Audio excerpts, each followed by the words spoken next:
Welcome to JH. Today, I'm going to show you the process for removing a green screen in DaVinci Resolve 18. To start, navigate to the Effects panel and close the Media Pool to give yourself more room.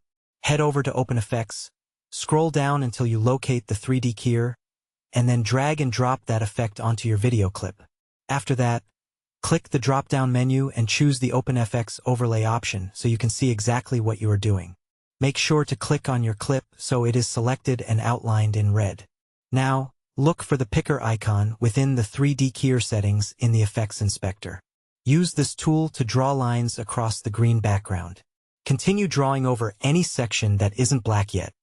This action will strip away the green screen once you release the mouse.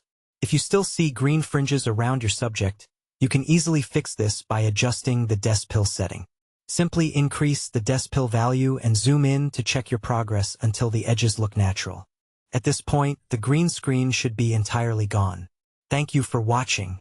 If this tutorial helped you out, please consider liking the video and subscribing. I will see you in the next one.